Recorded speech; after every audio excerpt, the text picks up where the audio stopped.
for example, you have any questions, doesn't matter if it's like a stupid question or whatever, feel free to ask me anything. So yeah, I'm gonna get started and start talking about um, the basics. I'm gonna try and keep it as short as possible, but yeah. So basically, the new player advice. So if you're a player that started playing just most recently, haven't got really up to in card games or whatever, um, first things first, like you have no clue what to do. You have the basic decks. Oh my god, this is loud. Most important thing as a starter player is to check your region rewards. That's basically the first thing you want to do. Get each region to basically level 8 and then level 12.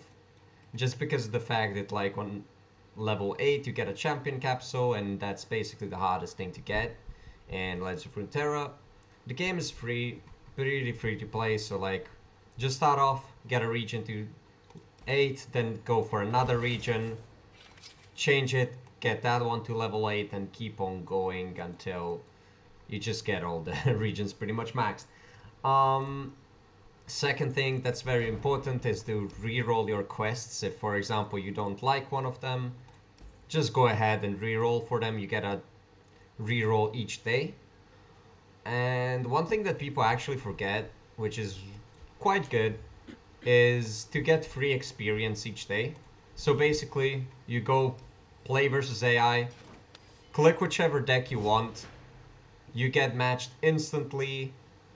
It takes about basically 15 seconds to get 50 experience.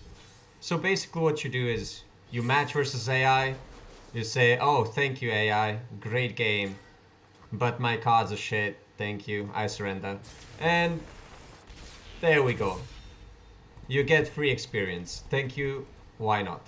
So basically each You day you get 50 XP per loss. Yeah? versus NEI. Yeah, this is versus AI. So you don't need to play the game. You instantly Oh, get okay. matched, you instantly concede, and you can do 10 games per day. So it's basically 500 experience that you can do in about 2 minutes. You Ten. just, yeah. So you Okay. get 50 per match. You can get 10 per day. So what you do is you match, you concede, you match, concede, and do it 10 times, and it's pretty much 500 XP that you get instantly. It's the, it's free experience. I don't know why they didn't fix that. Like, it doesn't make too much sense to give us free experience just by matching and conceding, but yeah, you basically get 500 XP that way. So another thing you can do is match versus other people. Get matched versus your friend and instantly concede as well. And you get XP that way as well. You can also do 10 games per day versus a friend. So if you want free experience that's pretty fast and you don't have time, you can just match versus a friend or go versus AI and get free experience that way. I have a Yeah. question about rerolling and Yes. rerolling quests. Uh-huh. It's like on Hearthstone, you can reroll for a much higher experience quest, Yes. but I don't know if it's worth it in Legends of Runeterra. Okay, it depends on what you're aiming for, right? For example, if you're a player that plays the game for like a few hours per day and not just like 10 minutes per day, if you play for longer periods of time that you do all the quests every time, then you want to actually reroll for the quests that give you more experience so you can get more progress on the weekly vault, right? Yeah, but it's like pretty hard to take the 100, the 1005. 1500, right? Yeah. It just takes more time usually. Usually just you need to play more games to complete them and that's it. So if your aim is to get the most experience possible in the game, then you want to reroll them for the 1500 ones and just like reroll them each time to get the most experience you get. But if you don't have time, for example, and you just want to do the quests and get them all finished as fast as possible, then Mm-hmm. you want to reroll, for example, I don't know, I have attacked twice in the same round, which is easy to do. You must only do it twice. So basically, you just go for scouts. You can do it in one game. Attack with units from Mm-hmm. Freljord. For example, if I would get, for example, a quest that's like Freljord, some other region, I would just reroll the other region so I can have everything that is doable with, for example, one deck.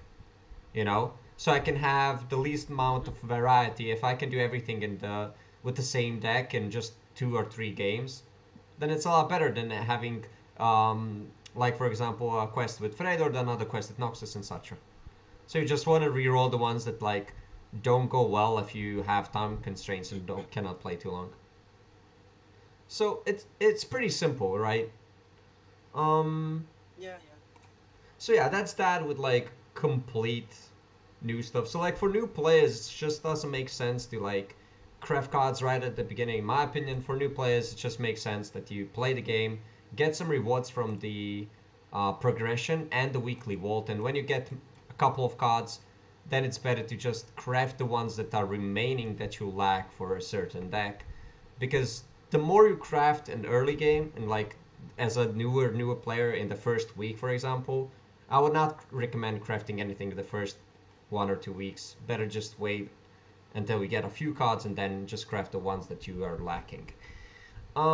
Okay, so next advice that I sometimes talk about is this. Um, this is advice for like complete newer players, but also for players that are not completely new at the game. Even if you're a player that is like, I don't know, platinum or diamond, it doesn't matter. If you're diamond, but you're still at masters, I think that this can really help you out. So this site is just pretty simple, right? It just shows you all of the cards from the game, basically.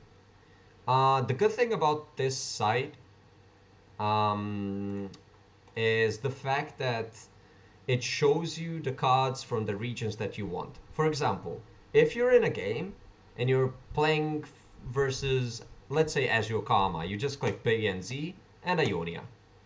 And for example, the opponent has 6 mana. Okay, you just click on spells that can counter you for 0 to 6 mana. And these are all the spells that he can possibly have in the game, in his hand right now. So what you do is like this site really helps sometimes to take a bit more time to consider if I should open attack or develop and what are the cards that the opponent can punish me with.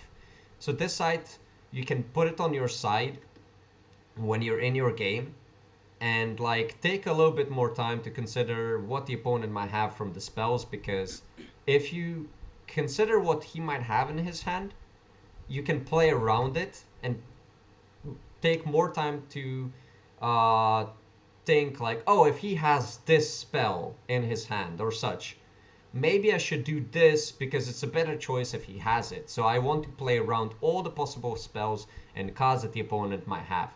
So that's pretty much it. It's pretty simple, right? You just pick the regions that the opponent has and click on spell or mana cost or whatever, and that's pretty much it. So it's pretty You mean easy stuff. mobalytics? No, no, this site that I'm showing here, it's I put it on general in the Discord. Mm-hmm. It's called LOR Cards Database. So it shows you all of the cards, and it really helps out Okay. sometimes. So yeah, Yeah. if you're really tryharding, for example, playing in ranked, and hello everyone on the stream chat. I'm sorry, I'm just coaching right now, but yeah, Blave and Blave. I'm in the Discord, but where can I chat to ask you questions? You just joined the voice channel. Yeah, I'm in the coaching voice channel in the Discord. So feel free to join the Discord voice channel and you can ask me anything. I'm sorry, which chat are you reading? What? Where are you reading all the stuff? Like, which chat are we? Oh, my, 1 second, 1 second. Let me just share my screen right here. Sorry. Okay, you can tune in to check my screen. My bad. Really sorry about It's okay. that. Discord is sometimes weird. I was sharing my screen for a second and then it just disconnected me or something. But yeah, I posted the link to this site in the general chat, and yeah, it's I definitely feel like it can help some players out. So yeah, the second advice, when talking about the current players that are, for example, playing ranked, that they want to get, for example, masters before the end of the season, things like that. Besides the fact that they like take a bit more time to consider your plays and take a bit more time like looking at what the opponent might play against you that can punish you, punish your play and stuff like that. For example, this site that Oh helps a bit. wow, a new follower. Another Thank thing you. which we should consider is the meta. So, if you're a player that really doesn't care about improving at the game right now and just cares about, oh, I want to get masters before the end of the season, right? A lot of players just want to get a little bit of a higher rank before the end of the season. Completely normal stuff, right? Completely fine. Understandable. So, this site, Mobilytics, I know that almost all of you probably know this, but this site Mobilytics, if you go here to regions of the stats, it can show you what is the play rate of current regions and what is the win rate of the current regions, right? You can see this, right? Yeah?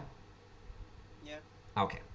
So, as you can see, that Swain Twisted Fate and Dejo Endure is currently on the Oh top of the meta. wow, a new follower. So, Thank you. basically, those two decks is something that I would also definitely uh, encourage you to play if you're trying to rank up right now. Of course, if you have had 0 games, for example, with Dejo Endure, but you have played some Swain decks, then I would encourage you to play Swain Twisted Fate. If you have never played Swain, but have played a couple of games with Dejo Endure, I would encourage you to play Dejo Endure. Pretty simple, right? Okay, the logic behind ranking up and like trying to get a higher rank, uh, one thing that I would really um, say is important is like consistency, right?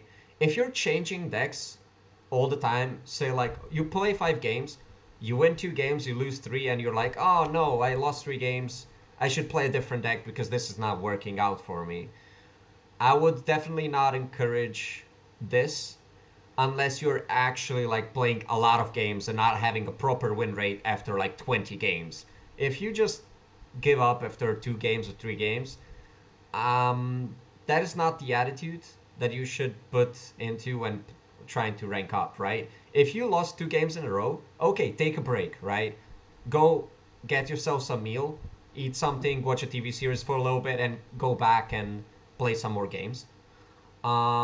Try to relax between games sometimes, but like I feel like consistency is sometimes really a key to improving on one deck and improving on ladder if you're trying to ladder up, right? Keep on playing the same deck for more games because one, you will understand the matchups of that deck more and you'll understand the logic behind the deck more. So basically, the more you play the same deck, the faster you're going to become better at that deck, and your win rate is going to be higher if you play the same deck than changing decks consistently. Um, so the Swing Twisted Fate is pretty simple. My version of the deck is literally the same as Mobilytics. The only thing I added is a Calling Strike because I feel like the card is great, not too good not to have it in the deck. Um, Everything else is pretty much the same. And for Dejo Endure, it's a little bit different from Mobilytics. It does not have the strong early game pressure with the Omen Hawks and the Bard Beasts. Instead, it actually has one ruination. Oh, wait, no, shit. Ah, it's the wrong version. Either way, it just has double ruination. I don't know why it shows one. I guess the, fucked up something. Either way, double veil and double ruination. Ignore that it says one, but basically, so I would definitely recommend Dejo Endure and Swain Twisted Fate right now because they're one of the strongest meta decks right now, as well as the fact that like I would definitely um, say that this version of Dejo Endure is great right now because one, it's equally as strong as the other Daehundur. And reason number two is this Daehundur actually counters the other Daehundur. Why? Because Because the yeah, sorry. of possession, it's a nice tech choice. Yeah, but it's So, just one. It's the more important thing about this is double ruination. Why do I feel like ruination is great right now? Is because nobody is playing it. So because nobody is playing it, people will not expect it for you to have it in your deck when you're playing ladder. So basically, if you're playing versus Demacia or Ash Sejuani, Ruination really can change the game entirely. The opponent, very often, the players that are playing the meta decks are piloting it. They don't really know how to play it properly. They are just piloting a deck they've seen on Mobalytics, and they extend too much, and you play Ruination, and you win the game entirely. For example, when playing versus Demacia or Ash Sejuani sometimes. Double Withering Veil. Also, I don't know why nobody is playing this at the moment. People are just copying the standard Daehun duo. Nobody's changing it at all. Nobody's playing against this. So basically, if you're playing versus Daehun duo, most of the time, all of those decks have tripled caretakers, right? So all of them have 1 HP. And they also have aristocrats and other stuff that also have 1 HP. So Withering Veil really helps to counter that matchup. And Possession, why I feel like it's great right now, it only has one off, because if you have two off, sometimes it can be a dead card, as well as the fact that, like, in some matchups, Possession is not a great card. But for example, if you're playing versus Daehundur, Possession is amazing. If you're playing versus Swain Twisted Fate, which is also a really strong um, deck right now, Possession is amazing because you only have one in the deck, right? So you're always gonna use it versus Leviathan. So you're using a 5 mana cost card to take the Leviathan. If it's your turn attacking, you can actually take the Leviathan, attack with it, and then kill it. And as well as the fact that if you have Possession and Callista leveled, entire deck consists of low attack units. The strongest attack unit is the Cursed Keeper. When it dies, it creates a unit that has 4 attack. So when Callista levels, the thing that it brings back is usually the Cursed Keeper, the 4 attack dead Cursed Keeper card. So if you use Possession on anything that's more than 4 attack unit, it always will bring back that unit. For example, if you Possession the Leviathan and kill it, if you have Callista leveled up, you get Leviathan back, which is pretty sick. It's not. wow. Yes. No. I mean, Callista brings back the strongest unit that you. Um, Marco, yeah? can you bring back another champion? No. And can you possession Swain? No, no, no. That's the thing. You cannot use possession on anything else Okay. than a minion. You cannot use it on Okay. a yeah, yeah, yeah. You can only use it on a minion. That's not a I'm not. champion. Yeah, I'm yeah, not using to Hi, I just have a quick question. yeah. English keywords. What were you using to manually kill the unit besides caretaker? Like, are you just hoping to trade it in, or are you just what are Okay. you using? Glimpse, I guess, or what's the So play? yeah, How yeah, do you yeah, use that? of course. So possession is something that you always use when it's basically a strong unit, and usually you're gonna use it on turn 7 or after. For example, you're either gonna use it on Daehundur or the Swain ship or something that's a big unit in some other matchups. So you usually use possession on a turn where you actually have, like, for example, 7, 8, 9, 10 mana. So if you have possession, you definitely must have something as well to kill it, unless you know that he's going to trade it in, which doesn't happen too much. So you have double Butcher in the deck to kill it.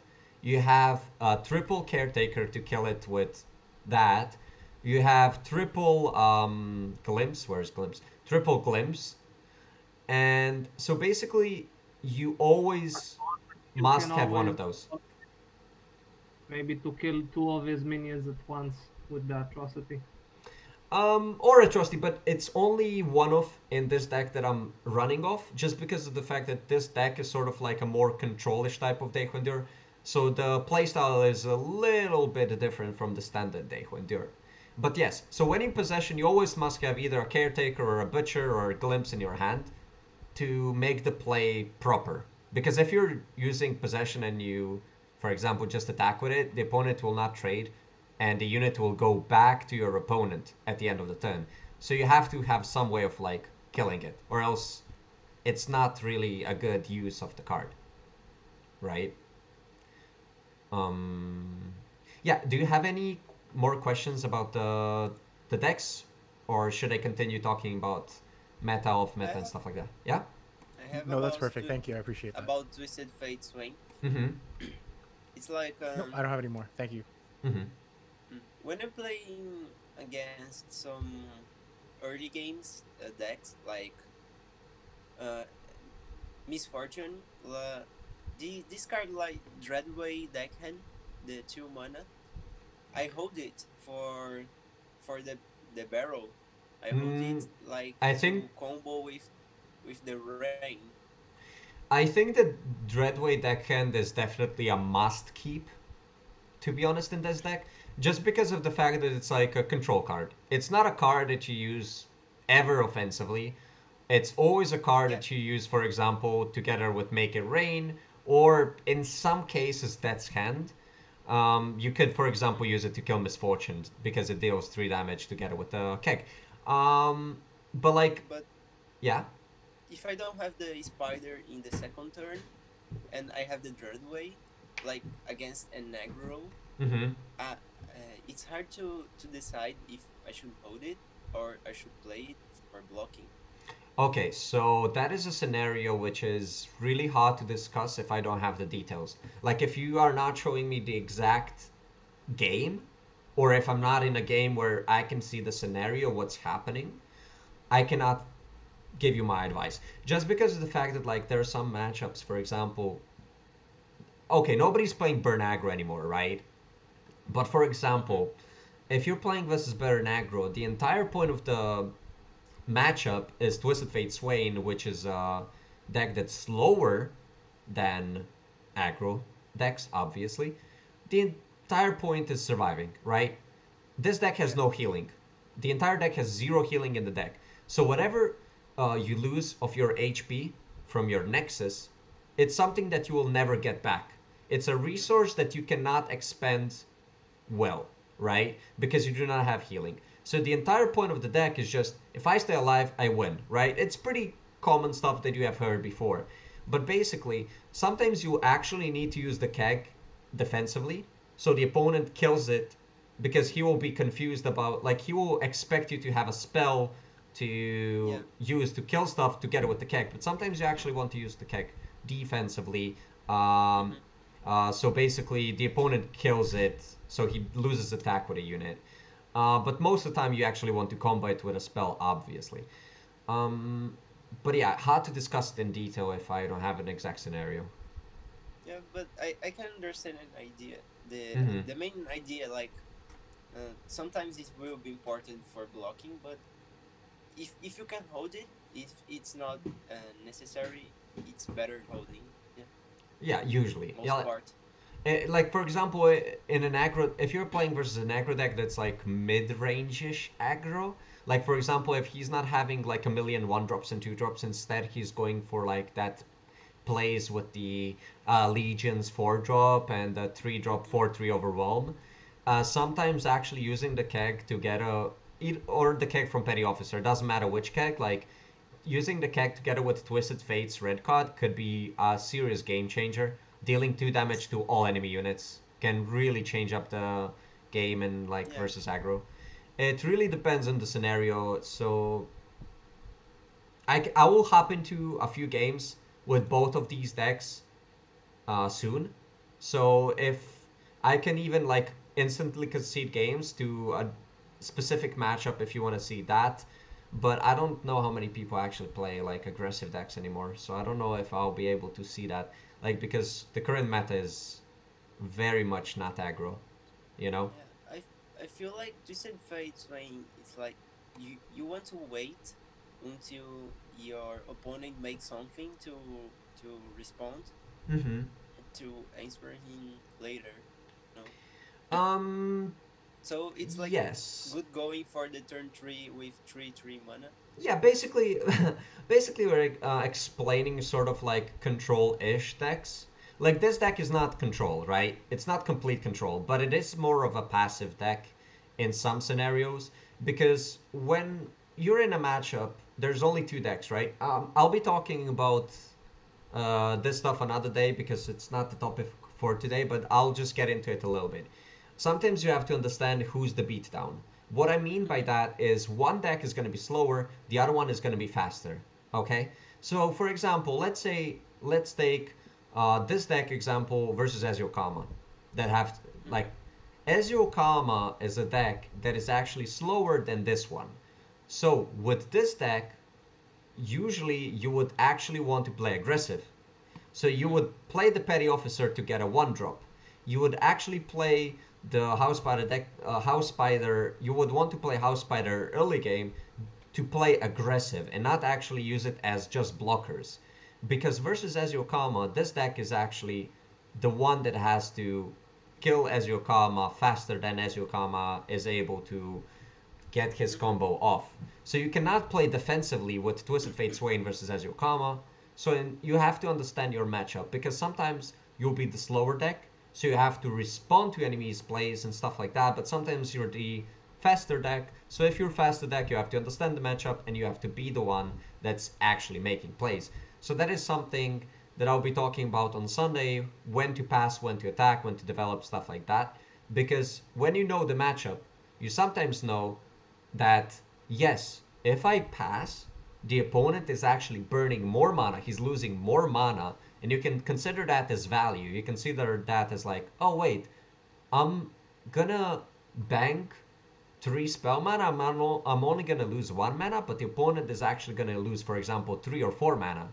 Yes, but if you're the deck that's actually should be playing aggressive and develop, and you're the beatdown in the matchup, you have to understand that like you have to disregard the value of passing and him burning mana and instead develop and try to kill him before he can actually get to his win condition. Mm-hmm. But yeah, I'll be talking about that another day. But yeah, one more thing that I want to talk about before getting into some gameplay is the talk about the meta decks and off meta decks, right? For example, if you're a player that, of course, wants to rank up, get your ladder ranking before the end of the season, yes, I would consider you, I would say play Endure or play Twisted Fate. But for example, if you really hate those decks or something like that, and you have a deck that's like complete off meta, but is working out for you, that's great. Okay? I'm not saying play these two decks, those are the only two decks that are good, all of the other decks are bad. No, I'm not saying that. Just because the fact that like you're playing off meta doesn't mean it's bad. Because one thing that you're gaining advantage of is if you're playing an off meta deck, you're basically getting the value from your opponent not knowing what you're playing. So as long as your opponent doesn't understand what you're playing, he will not know the matchup. He will not know what are you playing, what cards he should play against, what is the concerns that he should concern himself about in this matchup and stuff like that. So sometimes an off meta pick is actually good as long as you is good versus the current meta and as long as you know how to play it. Um, yeah. I kept the stuff about the new players pretty short, and I talked about the new meta and stuff like that. So I'm gonna ask you guys if you have any questions. If not, I'll start getting into some gameplay. Okay. So yeah, I'm gonna. I Yeah. yes, I have a question. I'm not sure if it's appropriate to ask today, but it's like I do hate meta decks, like using them much. Mm-hmm. But then again, the off meta decks I'm using have very much difficulty ranking up, and ranking up is my goal. So Mm-hmm. I'm a bit in a bit of a problem here. Okay. Can you, for example, tell me like what is your most favorite deck that you're playing that you have enjoyment with playing that is off meta but is not working out too well? There is a Hecarim one, a Hecarim Dawn and Dusk one. There is a Lux Fiora one. Basically, a lot of decks Mogwai makes. Mm-hmm. Mm-hmm. Sometimes even War Mother's Call. All of these have just tremendous trouble with, let's say, They Who Endure and Astujuani. Okay, so basically you're talking about a deck that's like not doing too well versus the current meta. That's what I said. Like, okay, so if you're playing an off meta deck, that's fine, but as long as it's good, as long as it's working well. I changed my screen, by the way, to cover up Yeah, my game now. But yeah, like for example, if you would give me the deck code, I could personally look at the deck and like give you my thoughts on it and advice. One thing that I have to mention is your Hecarim deck that you mentioned. Hecarim, if you're playing with him, you obviously have to play ephemerals, right? You're playing ephemerals in that deck, yeah? So the thing is that the all the ephemeral decks, right, have the issue of actually having blockers because if you're playing the ephemerals, you're pretty much losing them after you're attacking, and then when you're blocking, you have the issue that the opponent is attacking and you don't have proper blockers. Um, but to counter the current meta, it's hard to construct a Hecarim deck that I'm not sure if it would be that good if you're trying to counter the meta and playing such a deck with ephemerals. Um, which is the second deck you said? Fiora and something? it's basically a Fiora Lux with River Shaper as support. It uses a lot of spells to Spells. buff the Fiora and the River Shaper, and Mm. just has Fiora or Lux as win conditions. Okay, so Psylocke. After the coaching lesson today, I'll be a bit busy because I'm going out with a friend. But for example, tomorrow before my next coaching day, Mm-hmm. you can join me in the voice chat. Like for Mm-hmm. example, I'm starting out at 9 o'clock. Okay. Okay. Um, for example, tomorrow I could possibly join the voice chat with you at, for example, 8 o'clock, and Mm-hmm. I can personally look at the deck of yours and we can discuss about it, and I can give you my advice on it before the next coach selection. How does that sound? That sounds great. Okay, perfect. So I'm gonna talk to you about those decks tomorrow, and we Mm-hmm. can have some games and stuff like that. Yeah. Uh, and so far, I'm gonna continue. So yeah, I definitely do not encourage people to like pressure themselves too much to play only meta decks. Like if your point is laddering and winning games before the end of the season, yes, I would encourage you to play the decks that are like the strongest right now, sort of the strongest. But like if you really dislike playing meta decks, then playing a deck that's a meta deck that you don't enjoy playing, you'll not have fun, right? And if we're talking about a game that you're playing, a video game, Legends of Frontera, right? You want to have fun while playing. Yes, you want to rank up, but the main objective of the game is that you have fun playing it. And if you're playing a deck that you're not comfortable on, if you do not enjoy playing meta decks, you will not have fun, which is the main point of the game. So I definitely think that you should also be playing off deck, not meta decks. Because if you're only playing decks that are meta, you might win some games, you might lose some games, but in the end, you might lose your will to play it just because the fact that you don't enjoy playing those decks, and that's something that I do not encourage people to do. So yes, I do think that you should be focusing a little bit on the meta decks, but not to the point where you actually lose your will to play. Okay. So yeah, I'm gonna. So yeah, like a tier Mhm. 3 deck could like work all the way up to like Diamond Masters if you're good at it. For sure. Uh, I don't know what you mean by tier three. Um, because like tier one is like, let's say, the Like strongest not decks. meta, but not like awful either. Oh, right. Okay, yes. Like, as long as you know how to play a deck and as long as it's not awful, you can get high rank with it, okay? For example, an Ezreal deck of mine, which is with Shadow Isles, that's not even the one with what's it called? The Harrowing. This deck is not a deck that anyone is playing. It's complete off meta. It even has the Undying. It works. The deck actually got me solid performance in tournament standard as well. I got third or fifth place. I don't know. I joined like two times Duels of Frontera with this deck, and it performed well. I got fifth place or third place. No one knows how it works. So, but this is a hard deck to play, okay? But what the point I'm making is, yes, if you play a deck that is like mm, that is complete off meta, but as long as you know how to play it well and it can work, yes, you can definitely get masters with it. I So mhm. should I play a harder deck to like learn more game sense?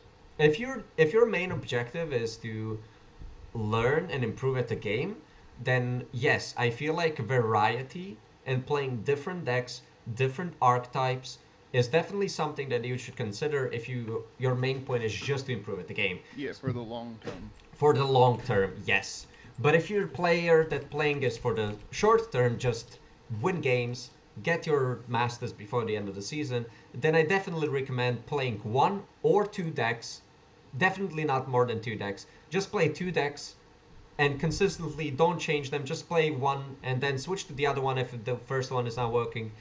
If the second one is not working too well, then you're doing something wrong. You just gotta relax a little bit, do something else, come back, play the first deck, and that's it. Just consistency is key. Yeah. Yeah. But if you're a long term player, you should play a little bit of control, a little bit of aggro, a little bit of mid range, a little bit of combo decks. Just play everything. As long as you understand the logic behind decks, what is the way I win with this deck, what is the way that he wins with that deck, what is the way Yeah. that he wins that deck. You'll just have a general understanding of the game, and the more you understand the game, the better you become as a player, and the better you will react to some certain matchups and mulligans when you know what your opponent is playing. You know, I have already played that deck, so I know what the opponent's objective will be and how he will try to win. So, yes. Um, so yeah, I'll start some gameplay. You can still ask me questions in the middle of the game and stuff like that. Uh, what do you guys feel like? Should I start playing Endure first or Sway Twisted Fate? Endure. Okay. Endure. I have a quick question though. Yes. Um, I feel like a lot of the decks that are good, for example, decks that have Ezreal, Swain, um, and even deep like Nautilus, Maokai, they're decks that have champions that level up not on the field. Do you feel like that's also something that's like a common theme? Because I feel like they level up passively as you do things anyway, and other champions that require to be on the field and to see things, they don't live for long enough. Like sometimes maybe like Kalista Right. doesn't need Right. to level up, right? I don't know. I just feel like is that something that I should be like, hey, if I'm picking a deck, I should pick one with like champs that level up in my deck versus ones that I have to play out and like Okay. try to level Okay. up. Yeah. It's all about the assessment of how much does the champions level up actually influence the turn of the game. So what I mean by that is, let's say we consider Like misfortune. Twisted Fate, Okay, for Yeah, example. exactly. He dies like instantly. But his right. reward is big. Yeah, His true. reward is huge if you get to level him up. But the point of him, for example, Twisted Fate, take a look at the deck, right? Twisted Fate levels up if you draw 8 cards. Mhm. None of these cards draw you cards. The only thing that draws you cards is Salvage, Leviathan, and Zap Sprayfin. So you basically have 3 ways of drawing, as well as the Twisted Fate spell. So for example, the Twisted Fate in this deck, you don't play so you level him up. He's just an instigator together with Swain. He's just a support, Support. support or whatever. Or just to clear the board. He's just an overall great card. that you can have a lot of use from. But in some decks, you can actually play for the Twisted Fate level up. I do not have my old Twisted Fate Sejuani deck, where the point of the deck is actually where Twisted Fate is considered as a win condition. Because in that deck, I'll not recreate it, but in that deck, I actually had the Seer. Where is it? I had triple Seer to buff up units together with spells, and I had the stealing of cards, and I had triple salvage. I had so many ways that would level up Twisted Fate, as well as buff him up to not be a 2/2, instead, for example, be 4/4 and out of range for some spells to kill him. So, like, he was a win condition there. But you have to understand that, for example, if we're playing Misfortune, which is harder to level up, because she needs to attack 4 times, or you have to attack 4 times with another unit. But the thing is, she pays off so much when she levels up, just because of the fact that the overwhelm and all of the damage is so good. But when we're considering, for example, Sejuani, she levels up when she's not actually even on the board. Um, what you have to consider is how much the champion gains from the level up, as well as the fact that, like, what are the stats of the champion, what is his stat uh, keywords and everything. It's not just about, like, the level up, because you can have a champion that's like, yes, it levels up, but the difference from his level up and not level up is not huge, compared to a champion that when he levels up, the difference is huge. For example, Tarek, right? When Tarek levels up, when we will get him, obviously, he when you attack with him and the supported unit cannot die, and they cannot take damage, right? So that's huge. But it's hard to level him up. So the point of those champions is that you have to use a lot of resources and a lot of deck building around him to actually get to the point where he levels up. But the payoff is huge. So it's basically like something as risk and power. So if you risk a lot and you're able to get that level up, sometimes that level up can win you the game entirely, as compared to sometimes, like, the level up is easier to get, but it's not going to be a big of a difference to impact your game to the point where it's a win or lose. Because when Twisted Fate levels up, sometimes it's already GG, right? You have a little bit of control of the board for Twisted Fate to be able to level up, and then when he actually levels up, you should have enough spells and reactive stuff to actually get use of his cards, so you can actually get the blue and red card and gold card or whatever, because when he levels up, it's a huge impact on the game. I feel like Sejuani, for example, is a great champion. She's really OP in my opinion, just because of the fact that, like, from the stats and the overwhelm and the frostbite, and then also if you get to level her up, it's huge.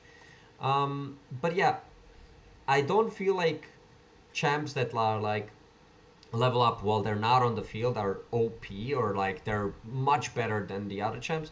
It's just that the current meta is how it is. It's definitely gonna change with Targon coming out, and you'll definitely see a bit of a change. And I feel like there might be some champions that are gonna be really strong as well, and start creating that meta while they're not even leveling up, while on like in your hand or in the deck.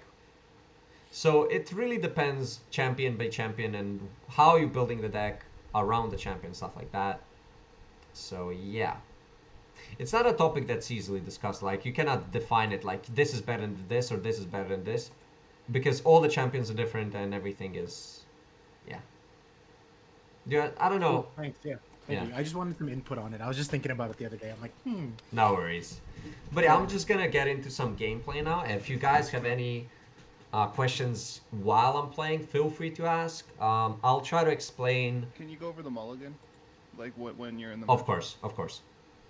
I'll try to explain everything in much as detail as I can.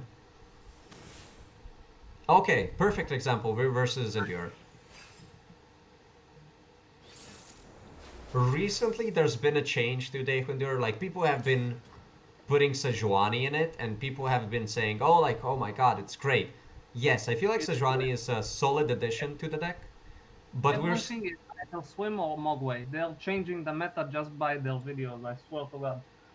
because they're popular, right? If you're popular, you will get a lot of people following you and taking your advice. But yeah, I feel like Sejuani is solid though. But yeah, so yeah, we do not want to keep anything because Caretaker is a great card, but we're not attacking on odds. He's attacking on turn 1 and 3. So Caretaker is a thing that I don't keep if I'm not attacking on odds, as well as the fact that I don't have Curse Keeper and I don't That's have a a one really drop. good point. I never thought about like odds and evens when mulliganing. That's brilliant. Yeah, I didn't think about that either. Holy. You Whoops. you have to think about it. I actually got an amazing hand. I got a one drop, two drop into three drop, and glimpse.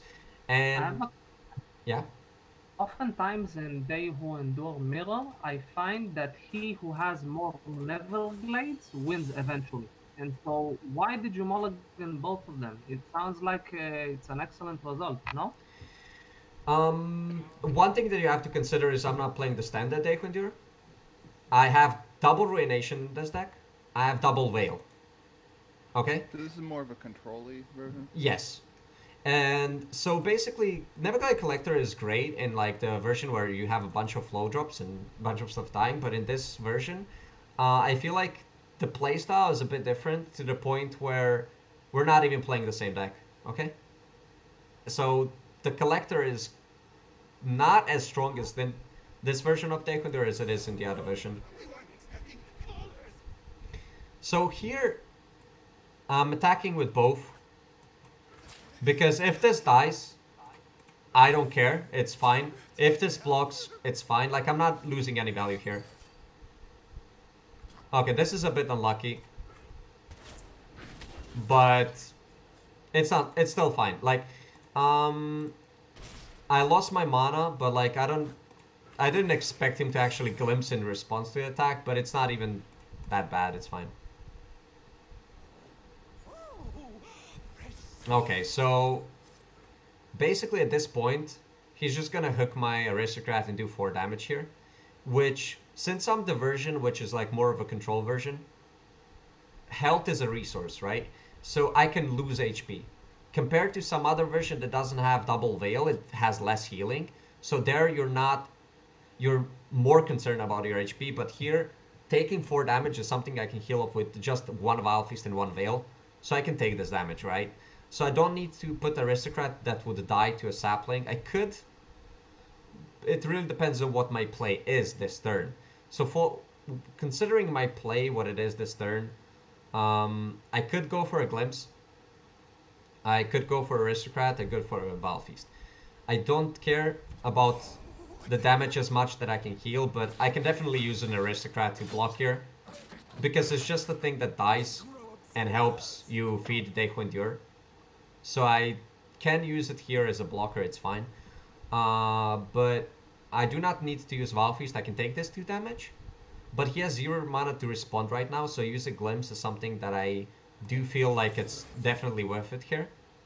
And I'm not going to use it on the Keeper because I want to actually potentially use Caretaker next turn.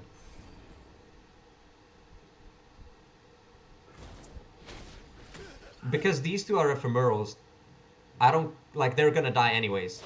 So using Glimpse here is definitely something that I feel like it's worth it. And Sejuani level up is not something that this deck is built around.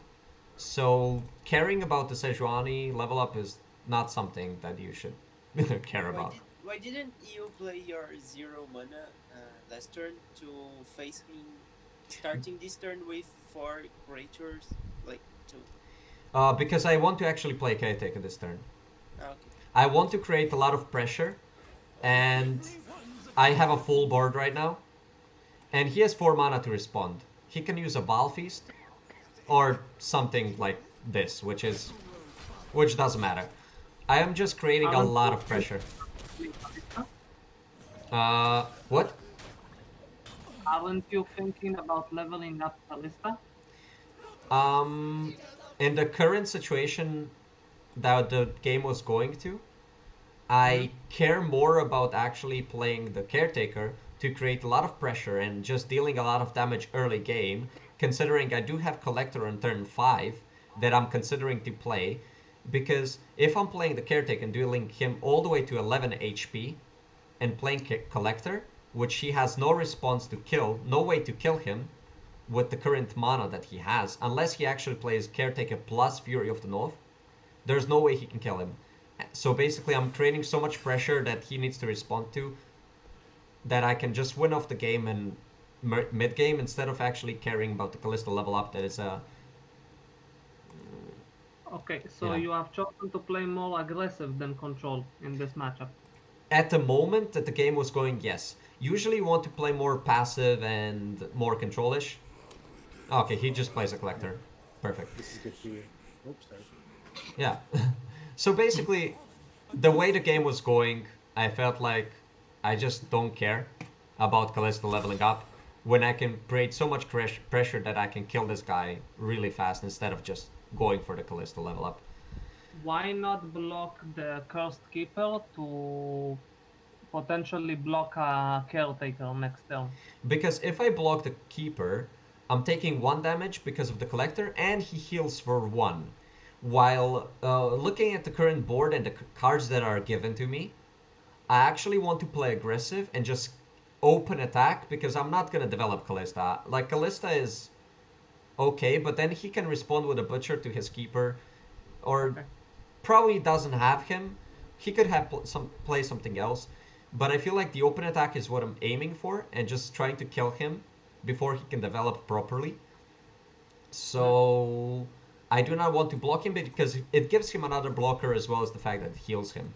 And Butcher is something you don't usually play right now, but I feel like this matchup can be won really fast. So I actually want to play Butcher here in this scenario just to kill the spider, to do 1 more extra damage and to create more pressure with my open attack. Because he only has 1 blocker. I mean, he has the Collector as a defender as well, but this is a great open attack. I could... The Caretaker top deck is nice, but I don't have the board space for it. If he plays a Caretaker, you will actually lose by developing more. Yes. So my open attack is just too good. So currently he's dead. Currently he goes down to 5 HP. He could Fury of the North to kill my Collector. Okay, he doesn't. Okay, we take these. He doesn't do anything. Okay. So currently Atrocity kills him. So depending what he does, we can win the game right now. So Atrocity does 4 damage with Abomination, as well as the fact that Collector does 1 damage. So it's exactly 5 damage. But he does have Veil, right? Nobody plays it. Only I play it. But he could have Vile Feast, right? So if I do Atrocity now, I don't win. He can Vile Feast. But the problem is, if he responds with something, he could like play the Caretaker, kill this, get a bunch of stuff, blah blah. So I feel like Atrocity could be a good use right now, maybe, because I don't feel like he has Grasp. I feel like he just has a Veil, and that's it. I'm Vile Feast, I mean. So if I do this, and he does a Vile Feast in response... He hasn't used it yet. Yeah, which is pretty weird. So it makes me think that he might not have it. So I'm okay with going the aggressive play here with Atrocity. And even if he has Vile Feast, or, for example, Glimpse to kill a unit to heal for 1, I can still win with Vile Feast next turn, potentially. So we're gonna see what happens here. Okay, he does... Why didn't he do it on my... Okay, fine. He wanted to maybe recover more health. So he did this, so I do not have... Like, for example, if I would Vile Feast my Sparling after, I would still create more damage and kill him. So currently I do not have any way of dealing 1 damage to him. So he stopped Now my... you take the Yeah. win condition. But my win condition now is just Caretaker and open attack with like a bunch of units that he cannot block. So I'm still fine. Or even like a Sejuani Overwhelm would be enough. I do not have Sejuani in my deck. Oh. Yeah, I'm playing the Elise because I feel like in a matchup where I'm... The point of this version is you create early pressure, you get the damage off in early game. So if you're playing a matchup like this, for example, if you get solid cards, you can win in early game. But in mid game, if you start to lose value, for example, versus Ash Sejuani, you're playing for that mid game where you actually play Ruination in mid game. So playing a Yeah. Sejuani in this deck is not something that I feel like would be good. I would rather go for Elise. What if you play Kalista now? It would get challenged by one of these. You can wild beast. Um, yeah, I know. I Sorry, I have a quick question. Yeah. In the last attack you had, you ordered your Neverglade collector at the very end on the right side. Is that like a good rule of thumb so that like You always it's want to the last have of the line? yes, Sorry, yeah, go on. Please. because if it potentially dies. Okay, so why did Mhm. I Wild Feast here? I Wild Feast instead of playing Kalista right now, just to pass the turn. I want to see if he's still gonna attack with this or not, because even with attacking with this, I can keep something alive with Fury, blah blah blah. I can Wild Feast. I can kill something with Fury. I have still enough options. Um, but yeah, Lester, you always want to put your Neverglade last, because if it somehow dies to like units attacking each other, you want other units to give you value from the Neverglade Collector, because if they die before Neverglade Collector dies, you still get the damage of him. Similar logic with Callista and Bark Beast. Basically, yes, the same Cool, thing. thanks. Awesome. Yeah, no problem, man. So yeah, here, um, I do want to keep this live, and I do want to prepare for next turn, just attacking with a bunch of damage as possible. So I think I might want to do this. If he Right, has so you're yeah, trying to win by outnumbering his blockers. Yes. If I have more attackers than he has blockers, I immediately win. I do 1 damage. He didn't use Wild Feast so far, so it makes me think that he used Atrocity to defend. And he has no blockers now, so we would just win. Because understanding the matchup is most important when trying to win a game. And in this matchup, for example, he's playing the standard in duo. Everybody's playing the standard in duo pretty much, so they So do not. Yeah. It seems like Callista is situational. Sometimes it's a win condition, sometimes it's just not good. Like, what matchups and situations would you prioritize it? Which would you, like, not prioritize it? Okay, so this is what I would say. It depends on your hand. So, for example, if you would have the Haunted Relic in your hand, you can instantly level him with Haunted Relic. But sometimes it doesn't really give you too much of value sometimes.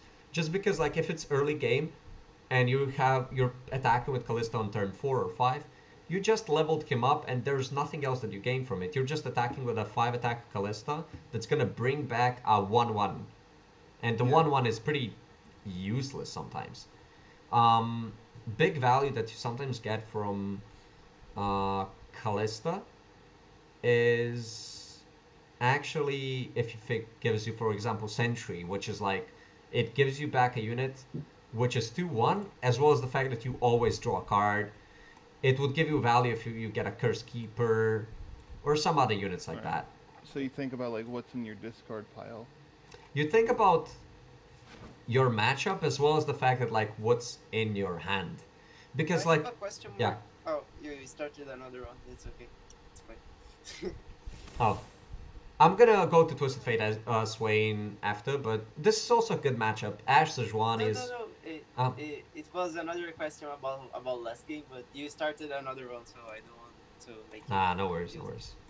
Okay, so Possession is not gonna do too well in Ash Oh, Sejuani. you use Possession? What do you use it for?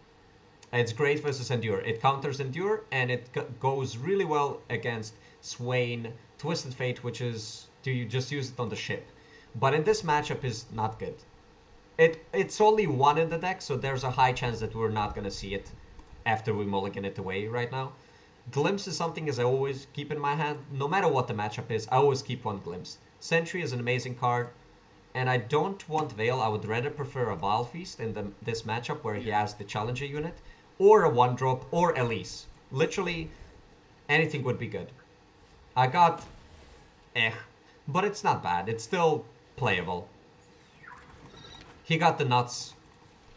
And Classic turn 1 Omaha. Yeah. Let's go. But it's still fine. Okay, now we have the choice between Sentry and Aristocrat. And considering the board, with Sentry Sentry, could trade up, whereas Aristocrat just goes into Omen Hawk. Yeah, but Aristocrat lets you keep up yeah, glimpse, I guess. Yeah, I think Aristocrat's better here because you rather save Avarosan for a 2 defense. definitely. Three The turns. thing is, like, currently we're just defending. We're not caring about attack from the Oh Sentry. my god, look at him! Oh my god. The pressure is unbelievable. Okay. So, Coming. so are you going into more of a control playstyle now that he has the early game? Yes, but the thing is, I really did not expect a 2-2 Omen Hawk, so Sentry would have been better, but I really did not expect this. Yeah. Oh That's my just god. hilarious. Okay. Unluckily, we cannot defend both. We could go defend the 2-2, hoping that we get a Withering Veil, but I feel like just take the 2 damage is fine here, and we just go look what he's gonna play next and such. Okay, so in this situation, he could play the what's it called? The 3 mana 3/3 that puts a Yeti on in his no. deck. Yeah. Yeah, so that's most likely what he might play here. But Callista is definitely correct here, in my opinion. Let's see what he does. Because like we do have Fury of the North if we want to attack and save it. We do have other What? okay. Okay. I saw it once today. I didn't believe my eyes. Yeah, he definitely didn't net deck this. This is not in the deck usually. Very confusing to me, but sure, okay. Um, so he could play Ash, but I don't think he will. He could play the 3-drop again. I don't know what he has in his deck right now. It's very confusing that he played this, but it makes me think that I don't want to maybe attack with Callista and use a Fury of the North just for the Sentry. It doesn't seem like good value. So I'm just gonna start off with a Sentry. Because it trades properly into whatever.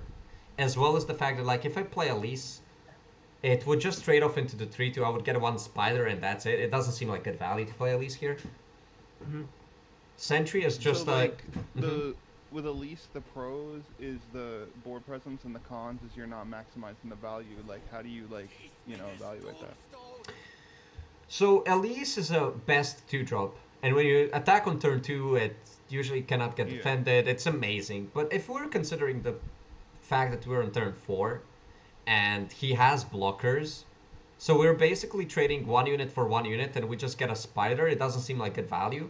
While Yeah. Sentry is something that just is here to draw me cards most of the time. Yeah, so we're going for hand advantage more than field advantage. Yeah, we're just wanting to control the board and not let him just overrun us.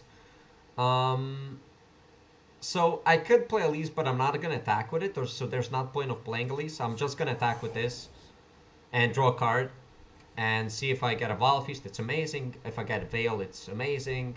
Whatever if I get, it's good. Whatever it trades into, I can Vaal Feast this if he would defend with this. If I trade into Omen Hawk, it still sounds good, like a 2-1 Yeah. for a 2-2. So we're just trying to see what we get. Nice. Vaal Feast is good. So if we do not play anything, we burn 1 mana. So I feel like we can play Elise just to not burn mana because we could defend with Fury of the North on Elise or something. Yeah. It's fine. We just don't want to burn mana. Sorry. Why didn't you play Elise instead of Sentry and then Fury of the North? Then you'd have a Callista, Elise, and 2 Spiderlings attacking. So I could have played Elise and Fury of the North, but the thing that this matchup you have to understand is Irsash Sejuani, right? He's definitely gonna play some freezes. And all of your units have 3 HP. 3 HP, 3 HP, he can just use 1 mana freeze. So I feel like Fury of the North is a battle trick I want to play when defending versus Ash or defending versus some other Yeah. unit. I don't want to use it offensively if I'm not winning the game with it. Okay. Because current situation is like he's attacking with these two, right? If I, like for example, I could trade Elise and it dies, which doesn't sound too good. I can actually take 3 damage from this. I do not care about 3 damage too much. And I feel like Furying right now to just block this sounds like solid enough value instead of just like I could attack with like I can defend now and get a Kalista level up, but then if I defend both, he can just harsh wins and I just immediately lose 2 units for nothing. Yep. That's good that you thought of that. Yeah, so I have to play around harsh wins. And the current situation is I have 3 mana, he has 6. There's no reason to play Glimpse, even though I could play it. I'm rather just passing. If he burns 4 mana, I'm happy with that. Okay. Wow, best turn 5. Okay, whatever. So yeah, he played the hard card. So I could Glimpse now to draw more cards onto the Spiderling. And You there's can not... also level up no, Kalista right now. No, if you it's... want to. I could, but It was on the- I'd have to butcher my own spider and then use Glimpse. It doesn't sound like good value, to be honest. I'm just gonna do this, and it's not so important to level up Callista as soon as possible. Okay, that's nice. That's hot. So is our win condition Ruination? If he overextends, you just win with Ruination. But we got Daequandur, which is great, which is amazing value here. One thing that we have to play against now is Reckoning, right? If I play Caretaker and kill Elise, which would be pretty stupid to kill Elise, but it could be considered maybe. He just plays Reckoning and everything on my board dies. Oh, Callista survives because it's 5 attack. But I feel like I want to just pass the turn to see what I will play next. So I could just pass the turn with Vile Feasting the 6/6 and then playing the Caretaker onto the Vile Feast. But I feel like I'm more of a slower deck. So if I pass here, I'm gonna pass. And if he passes back, I lose the attack token, but I don't feel like I need to pressure too much. Nice. Yeah. It's because you're not the beatdown. Yeah, basically. So it could be considered a mistake. Oh, Sejuani, there we go. Like, it sort of sucks. He played Sejuani now, but I do have Ruination, so I don't feel like I lost too much of value here. But wouldn't developing the board last turn be better? Because you'd have more of a defense. True. Coming in this turn. Yes. But now we have Ruination. It's so we not- don't need to develop. You could. It's not the you worst. couldn't kill Elise before your Ruination for leveling up Kalista. Yeah. Yeah. I could have a Callista leveled up, which could be true. Like, maybe it was better to actually develop last turn to have a Callista leveled up, and now I don't, which sort of sucks. But You could be at least with the butcher. yes, But the thing is, like, you pass the priority to your opponent, then he can attack into you, right? And then you're just Like- needing a Sejuani. I feel like I'm a slower deck, so I didn't feel like I need to like go aggressive or anything. I was totally fine with him playing Sejuani, and then I just literally Ruination. I'm totally okay with that play.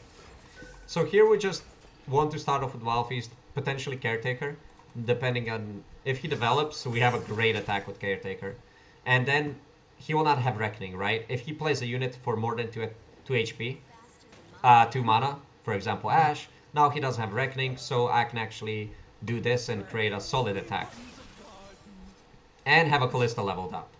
So Nice. it's fine. It's fine. He's probably gonna pass this, right? Yeah, he has only 4 mana. Maybe as Fury. I mean, I'm not killing anything with my saplings here. So Yeah. he doesn't feel threatened. He doesn't need to do anything. He can just No, yeah, pass, but and that's there's it. no point of him fearing, right? Because like, you're gonna get like the saplings are gonna die anyway, so there's no point of him attacking and wasting mana on it. And Oh, I'm plus- attacking. I'm attacking though. Oh, my bad. Sorry. Yeah, no worries. Okay,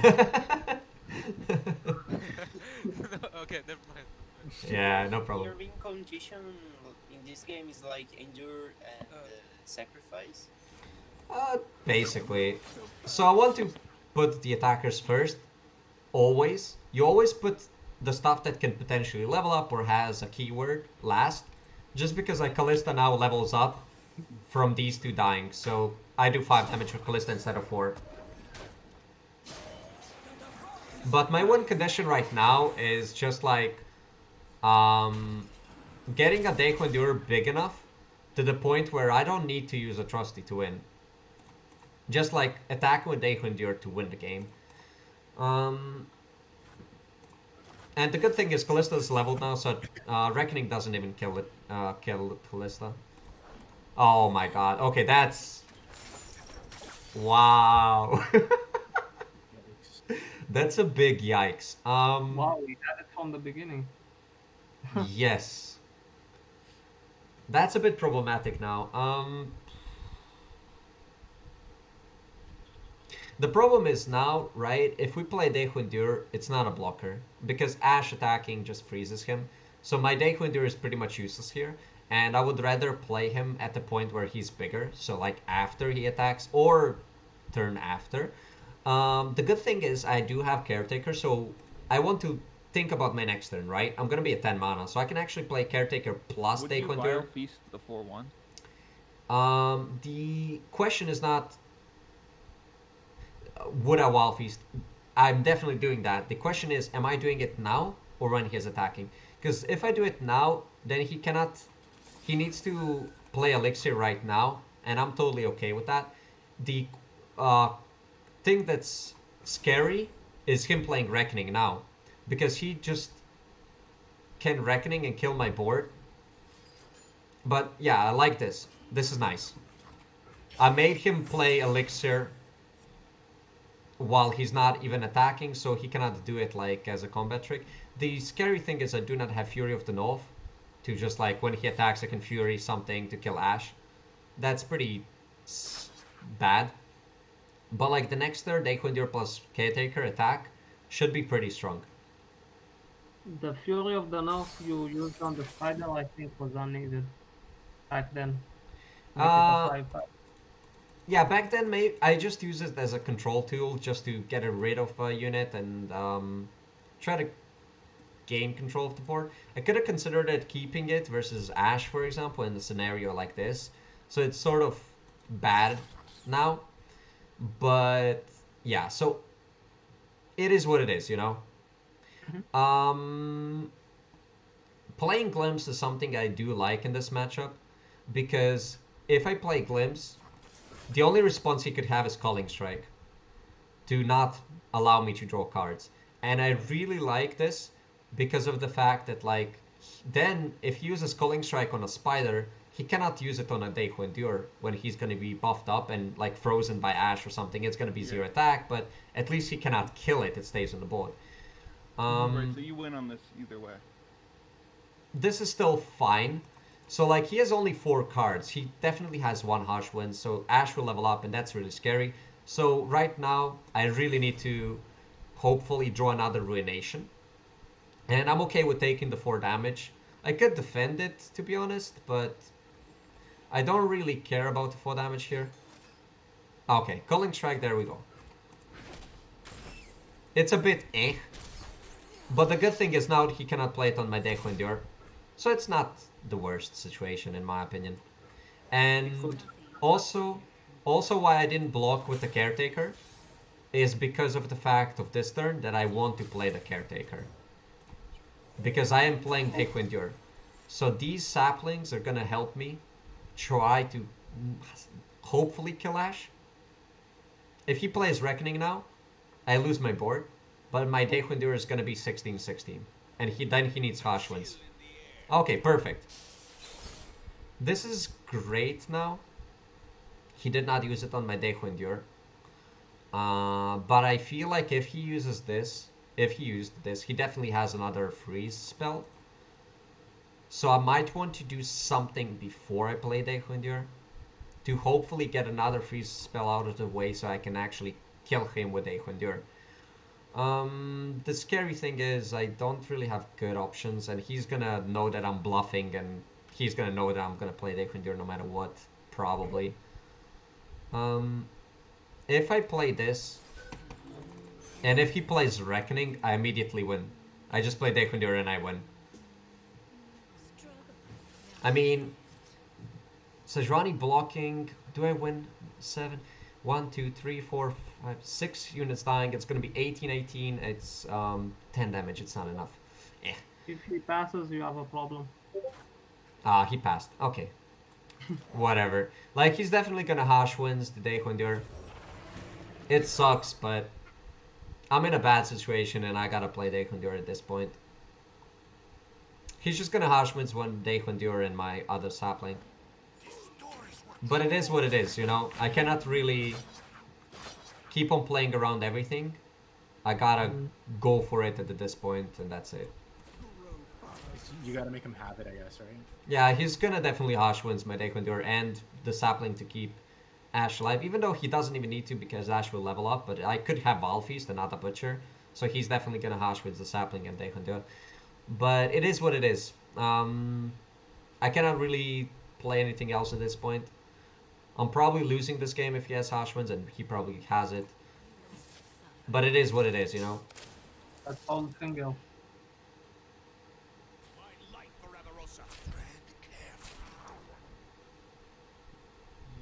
Yep, Hashwins. Yep. Oh, Hey! Oh, let's go. wait, he doesn't have it? Oh my god. I'm really lacking 1 damage. Come on, man. Come on. Butcher. Ah, he has it. Yeah, he has a Oh, budget one. 2 cards. He has everything. Oh, okay, GG. Oh my god, this game, dude. Yikes. That was a good game. Tough because of the freezes, you know? It's just like... It's a hard matchup sometimes because of the freezes, yeah. Oh, wow. Yeah. Okay, he has the Ash Arrow. He's gonna use it now and just win the game. Even though he could open attack. And open an attack, I think wins. Yeah, it wins him the game. Either way, he won. It's a good matchup to talk about. There's a lot of things to consider in this matchup and everything. But yeah. The Slavi version is actually very successful against it. Of Daewoo and Duo, I mean.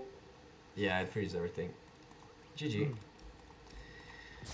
But yeah, like, even though we lost this game, I feel like we talked about some things that were pretty good topics to talk about. They're pretty informative. So I think it's fine. What? Oh, sorry. I just have a question about Mhm. the other game. Yeah. I sent you a print on general chat. Okay. It's like, can you see? Oh, yes. I would ask you if, like, you told about Kalista and some stuffs with keywords playing at the last attack, attacking at the last on the right side, yeah. So I was thinking if it's worth it, cause he sacrificed his spider to still alive with one HP left on his Nexus. Later than this, so I want to ask if it's worth it. Like, you play the collector on the left, because he probably would block your collector with his collector. So if you play on the left and you Vile Fist him twice, it's like his spider couldn't steal 1 HP from your Nexus when blocking the 4-2. I put my I Navigator see. Collector on the right because he had 7 mana. Considering that he has 7 mana, he could do Fury of the North. If he does Fury of the North on his collector, defending from my collector dies.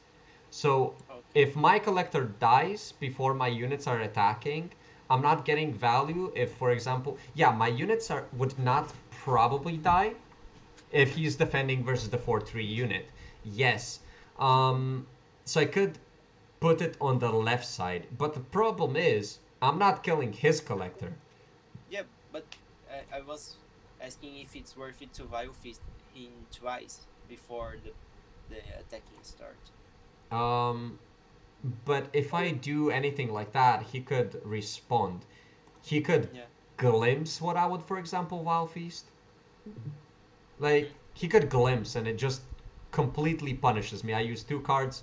Yeah, and To that is lose investing 2 them. cards, and you should save a Vile Feast for Oh, okay, like. okay. There's a lot better choices that you can use it on. It's like As too well as the, risky. yeah, too risky. As well as the payoff is not that huge. It doesn't win you the game entirely.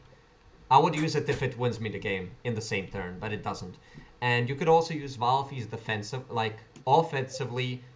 to use Vile Feast on your own spider to kill your spider so that you do 1 damage with the Nebula Collector. Mhm. So I was it was a situation where it's like that. I'm gonna Okay. go for one more game of Endure and probably switch up to Twisted Fate Swain after this one. Do, Yes. sorry, do you usually use Vile Feast reactively? Because I find that whenever I try to like, oh, I need to draw cards right now, I just get like Vile Feasted or Mystic Shotted or whatever. Okay, yeah, Is it the so best practices to like wait until you can like get it through? yes. A Vile Feasted Glimpse is always you want to use when the opponent either has no mana to respond, like that he cannot do anything about it, or you use it, for example, when it's a good opportunity when he did something and you use it response, or like you use Glimpse when you have 0 cards and there's nothing else that you can do and you have to use it. So Okay. you always want to use it reactively when he does something and then you do something. But yeah. So for example, because Keeper and Caretaker combo is great, we're not attacking on turn 3, but I could consider keeping it just because of the fact that it's like a good combo. One bad thing that punishes it, he has Twisted Fate and he has Make It Rain, which is really a problem for this. So in this matchup, I feel like I only want to use. I could consider just Keeper, but the chance of getting a Butcher or something else is not that high, so I would rather mulligan everything. Just getting a simple Elise, just a single Elise is much better than actually having that entire combo, in my opinion, at least in this matchup. Because attacking turn 2 as Elise is so much value. There's nothing better than this.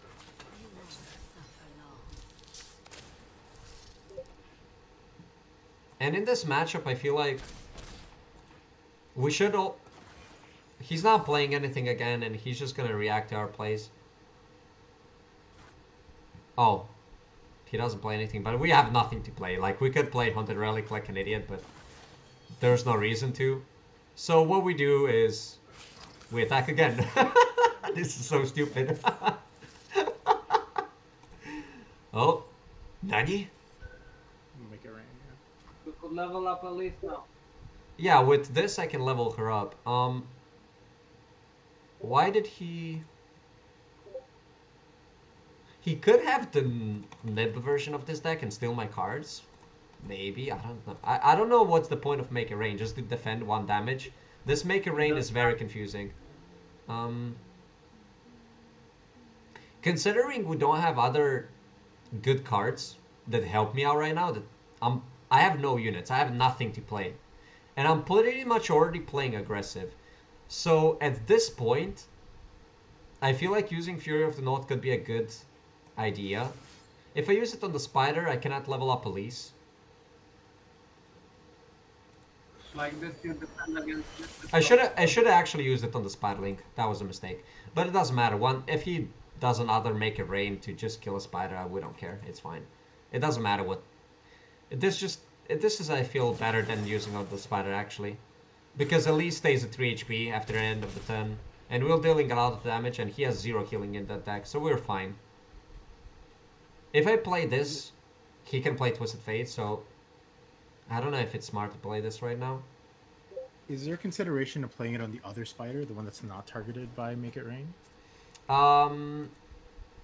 The thing is, if I do it on him, he could, like, for example, like, my Elise is just, whatever you do, it's just +4 attack, right? You're just dealing Right. an extra 4 damage.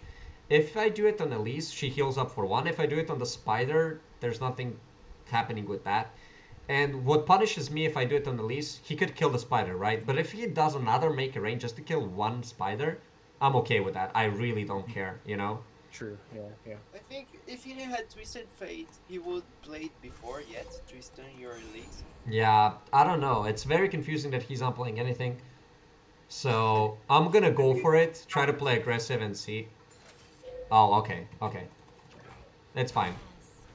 We don't get a leveled up Elise, but we're still in a good spot. It's okay. Yeah. The only thing that punishes me is Swain. If he plays Swain, I don't have a blocker at the moment. Oh my god. Really? Okay.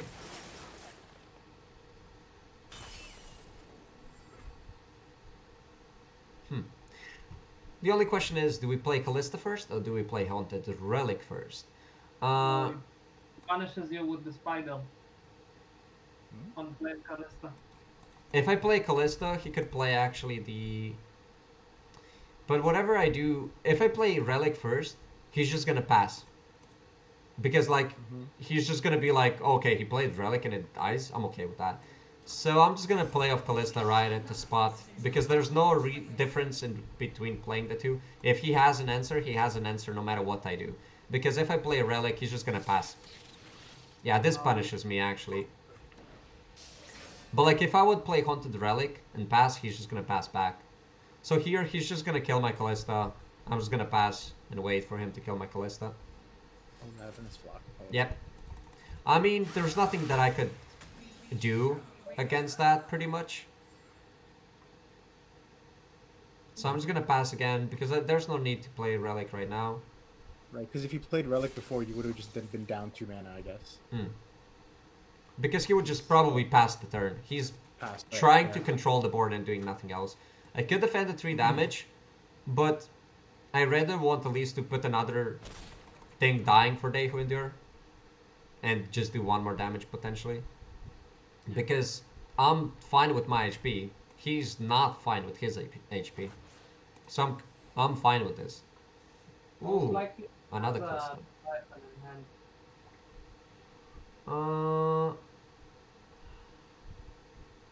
The only question now is, I think we want to play Relic first, because if he just passes back or doesn't do anything, we just attack with everything, it's fine.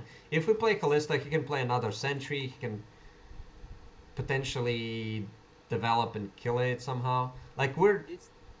Hmm? Oh, sorry. Sorry, Yeah. sorry. No, tell me, what's up? I'm just thinking about play possession, and you're gonna be 3v0. So if he kills your units, you still have mana to play Kalista and Possession is face something him that for free. we only have one of, and we want to use it for the ship. Oh, okay. We never use possession on anything that is a small target, and this is a useless minion. It's really useless. So we rather want to play Haunted Relic and Callista. Yeah, just thinking about this specific case because he's 10 HP only. Mm. Like in mana value, possession costs 5. His unit, it's a 3 cost, but really it's like a 2 cost since it already used its effect. Yeah, like possession is a great card, but I just never use it if it's not a big Yeah. unit. There's no reason for you doing something like that. The only You just question take- is, do we just attack like this, or do we attack with Callista as well? The fact is, Callista doesn't die if it attacks, because this will die before Callista attacking, so if I'm attacking with Callista, it will survive. The bad thing about attacking with Callista is it's gonna take damage, so it's dead to Flock, for example. This is You wouldn't consider taking the pass, would you? Passing here? No, why? No.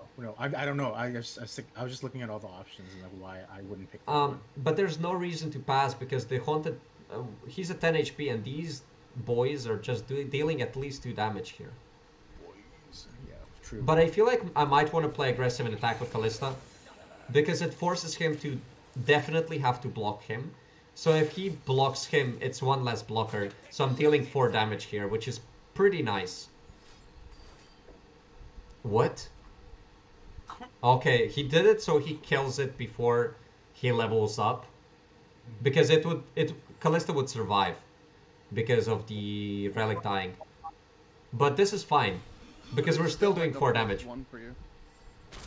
Yeah, and Deku Endure is big. Yeah. Yeah. I don't know why Would he block another one. I don't know why he didn't defend with Saboteur. Because it's just 1 damage.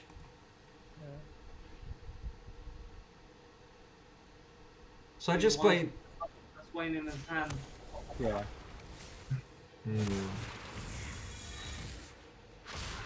The Swain is a problem now because he could play something to me not able to defend with Dekundur. But even so, even if he does some damage and I cannot defend with Dekundur, it's still fine because we're just taking 7 damage. We can take 7 damage. Yeah. You have one endure for tempo and the other endure for winning. Pretty much. I think we won at this point just because the fact that we have double endure, we have atrocity to just instantly win the game, and we have possession to just take his ship and just BM him. Yep. We have everything. Like no matter what he does, I think. Yeah, and I think most of his spells are just like damage, which you're not gonna out damage endure. Yeah, he has like at this point of time, just my Deku Endure is too big for him to do too much. If you take his ship with possession, it's like in the next turn he will cause 3 damage to your Nexus, or are you going to cause before giving the ship back? So we could just immediately attack with Deku Endure now, just because it's immediately a win, right? If I attack in Deku Endure and he loses Swain, my Deku Endure could die, but as long as he uses the spell, I just react with Atrocity and I win the game, right? I just immediately use Atrocity and I win. So I could just prolong the game, but if I attack with Deku Endure, I immediately win the game now. I could just we win this no matter what, right? Yeah, Even if he he's can behind on somehow... cards, so like, what's his win con? Does So- he have like a? Yeah, so he's behind on cards, that's one. Second thing is, he has nothing on the board. I have Atrocity, which is 11 damage in my hand. I have a second Deku Endure, which is huge. And, Oh, we have our possession. yeah, Over next. I could just win the game with Atrocity right now, but I just feel like I want to show him I have possession. and then use atrocity on it. I could even... This ship will I'm just cause gonna 3 kill it. damage to his Oh, Nexus that's or not? mean. I'm just So being wait. mean. I'm just being guess mean it- right now. Or he could Ravenous Flock the Deku Endure, right? Unless Yeah, he can kill it, but I don't really care. I have a second Deku Endure. that's true. That's true. That is true. You got the big boys. Mark, So, like- I just have a question. Yeah. If you possession his ship, in the next turn, he will cause 3 damage to you? No. or you? No. So what happens is that possession takes the ship, and at the end of the turn, the ship goes back to him. So the ship would do 3 damage to me. Yeah. Yeah. Okay, so I'm just gonna... I could, like, if I do Atrocity now, he can react and do 4 damage to Deku Endure and it dies. So it's definitely a misplay if I play Atrocity now. I'm just gonna pass and play Deku Endure, second Deku Endure, and then it's game over. Because the immediate moment I play second Deku Endure, he needs to stun him. And even if he stuns him, I just play Atrocity and win. Because he cannot do anything to a 16 He doesn't have a HP. way to kill endure, really. Yeah, he can kill this one because he was able Yeah. to stun him and then damage He has him. to spend like 3 cards to kill Yeah. endure. Poor guy never had a chance. It's Got it. just endures are too strong, man. That's it. There we go. But I showed you a good example now of position giving you great value, right? Like, we could have used it versus Deku Endure in that matchup as well, where it can give you great value. But here, for example, in Swain Twisted Fate, where your half of your win con is sort of like basically Swain leveled up with Leviathan, which is a strong play. What do you try to possess with Ash Sedge? Nothing. So, like, for example, Possession versus Ash Sedge is not a good card, right? Oh, I deleted Ash Sedge. I hate Ash Sedge, so I don't have it in here. But basically, in Ash Sedge, the only, like, strong units that you sort of have, it's sort of like one of the hard cards, or like Treferian Assessor or something like that. So in matchups like that, where it's not a good matchup for possession to actually give you good value, you actually use possession versus a unit to block. Like, for example, you use possession to just have a blocker to defensively stay alive, or you use possession plus glimpse just to kill it and draw a card. Yeah. So yes, Oh, if you... Oh yeah, somebody asked me how do you get a spell to be the cover? It's pretty easy. You just add it to the deck. you choose which spell you want. So for example, wait, let me take another example. Let me take, for example, the Swain Twisted Fate. And you click on spells. For example, I don't know, in Swain Twisted Fate, Mind Meld is a great card, obviously. So what you do is click here and put it all the way to the top, and then fastly click, boom, and there we go. It's pretty stupid, I know, but what you do is you click, drag it, and then quickly click here, and then it immediately changes. Yeah, you gotta try it a couple of times. It doesn't work every time. It's pretty stupid, and there we go. Swain Twisted Fate, Mind Meld. I have a quick question. Yes. You were mentioning Ruination is good against Ash Sedge.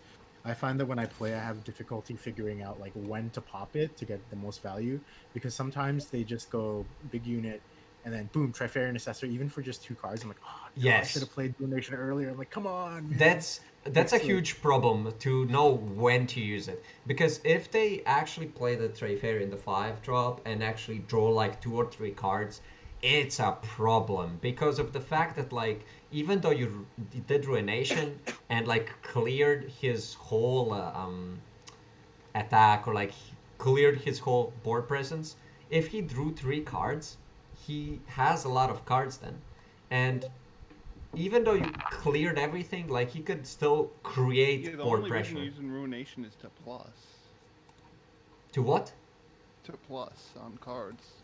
To punish him. So Yeah, so like Ruination is sort of like a punish spell if opponent overextends. And with the current meta, nobody plays around it, so people actually overextend so many times that I feel like sometimes you don't even need to think about it. Sometimes you see, oh, the opponent is just putting 50 units on the board. Yeah. Sure, I play Ruination, and it just gives you a ton of value. The thing is that when you look at this deck, right?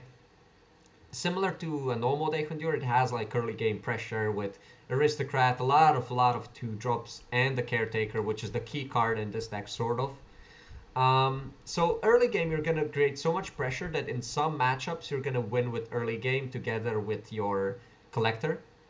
But in some matchups that are more of mid range, and you're not gonna have enough um, pressure that then like if you're playing the standard and you don't have Ruination and don't have control over the board, if you don't get that early game together with the Dehondur, you lose if you don't draw Dehondur. But here you have the early game, and then in mid game, you're sort of like losing the value on the board, and that's the time when you use Ruination, and hopefully extends the time to either draw a Dehondur or get you to the point where Ruination got you so much of value back to you to the point where you're equal in cards or even winning in the number of cards you have in your hand compared to the opponent.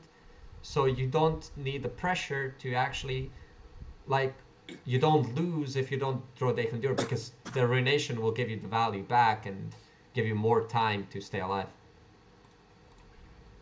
Yeah. Marco, won't you take off culling of your swing deck? What? You said you don't like the culling spell. No, I said I Culling like the strike. Culling Strike. The standard version of Swain Twisted Fate, I don't see it much having that card, but I actually really like that card. Yes. So usually, the standard deck, as far as I saw, is triple Death's Hand and triple Salvage. I don't know, but like I really like Culling Strike, and having one of Culling Strike doesn't make a sense. So I just put 2 Culling Strike, remove 1 Death's Hand, and removed 1 Salvage. Okay. So yeah, let's go into Swain Twisted Fate. So for Culling Strike, I mean, like what you said with Possession and some good targets for it. What are your like, best targets that you'd like to see for Culling Strike? In a Dehundur, you want to Culling Strike the Navigator Collector. It's amazing value. Everybody's playing it. That's amazing. In a matchup versus, I don't know, Ezreal Kama, you just kill Ezreal. Any Ezreal deck, basically, you just kill Ezreal. It's amazing value there. In decks with Thresh, you can kill Thresh. It's amazing. In Swain, in Sejuani, Swain? What? What is he playing? I have no idea what's he playing, but I don't think it's gonna give us good value here. But yeah, Fervor we don't want to keep. Twisted Fate could give us good value, but I feel like I want to keep only like Twisted Fate potentially. I don't know what he's playing. Swain, Sejuani Swain. I don't think he has like strong early drops. I think I'm just gonna keep Twisted Fate. Like, there's a reason not to keep Twisted Fate, but I really like the variability what he can do, so I He like keeping him. out of Mobalytic, he has House Spider, Legion Grenadier, Arachnoid Sentry, Kindly Tavern Keeper, Mm-hmm. Babbling Bear, City Breaker, Leviathan, and Tusk Raiders. Okay, okay. So we Where's the start off Armored with Hawk? House Spider just as a blocker, as well as the fact that like if he doesn't have something, we can just produce and stuff. Basically, he's aiming to level up both of them as quickly as possible, and then to lock you out of Mm-hmm. attacking with Striker, and then just to buff his units with I Tusk feel like Spider. he's a slower deck than we are. Yo, Colby, sorry for not answering you. For this session, I was talking about the meta, I was talking about the new player advice, I was talking about some other stuff, and now I'm just playing a few games to just try to explain as much as possible about Twisted Fate Swain as well as the Endure, which that are the two decks that I was talking about. I feel like are great in the meta right now, and that I uh, encourage people to play if they want to rank up and stuff like that. So that's why I'm the one playing now and not coaching others. But in most of the coaching sessions, I'll be the one talking most of the time, and that's it, and just answering questions. Compared to a standard coaching session where it's one-on-one, where you would be more off watching gameplay of others. Yeah, so we could play deckhand. He just kills the keg. It doesn't feel too bad. Doesn't feel too good either. I don't know if I want to make a rain on a single target. I think I'm okay with passing. I should have maybe developed and tried to create aggressive plays. I'm not sure. I haven't played much of games with Sejuani Swain, so it's very confusing to play against it. I really How have much no value? clue. Hmm? Oh, sorry. How much value do you put on the barrels from the deckhand? Because I run into situations like that all the time, where like, should I play her now, but you can just eat the barrel, or should I not? Like, you know what I mean? Like, it feels like a 2-2 for 2 is like kind of like, eh. So Yeah, like, do you usually just wait till later, or to set up a combo, or do you just like develop hers early? I know it depends on the matchup, but like, I don't know. just Like, some points to I consider. feel like I might be misplaying right now and should have just played more aggressive. Oh, what Precious? White Calling Strike, I really like the card and it's good versus some of the current stuff that people are playing. But yeah, like deckhand is like depends on the matchup. If you're the one that's actually playing defensive and like trying to extend the game, you actually want to take as much value from keg. Here, I maybe should have played it defensively and just ignored the value of the keg. I don't know if I played it correctly. Maybe I shouldn't have done that. Basically, I But think yeah, the longer the matchup lasts, the less chance you have to win with the deck list he has. right. Because he has the Leviathan, one Task Raider, and three City Breakers. Oh wow, he's that late game. Okay, then I should have played more aggressive and played the deckhand. Then I misplayed here, but okay. He does have healing, so So, what were the considerations for playing Twisted Fate there? I could have played red card, but I don't feel like I need to just kill the sentry, and one damage to Nexus would be useless. Um, there is a consideration here to actually use Fervor to kill the 3/3, but I don't think I need to do that right now. I could do it just to have a open attack with Swain, but he definitely should develop here and have something. Mm, the thing is, I could maybe a good play is to defend here, just because then make a rain can give me great value. So I think this could be a good block here, and taking 2 damage seems okay.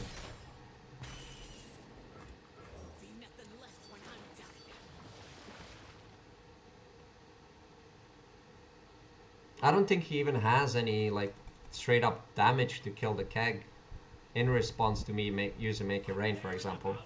Okay, this is even better now. I could potentially kill the Bjerg as well. I don't think he has any damage to kill the keg. Hopefully not. Let's see. Let's see if he has anything. And this pretty much levels up Swain almost. Most likely it doesn't have it because the list runs Death Hand and Nocturne Fervor, so it But shouldn't take this long to decide. oh, maybe he had. What? Oh, but Fair enough. Sure. I mean, Twisted Fate wasn't leveling up. Okay, sure, man. Uh, I don't know why he didn't kill the keg instead. he maybe thought Twisted Fate was a win condition of yours. But nobody has Twisted Fate as a win condition. I mean, Kill sure. his sentry to kill the cat. It's funny. I think I'm gonna develop Swain. Like, he needs to have a blocker now versus Swain. If he doesn't, he's in trouble.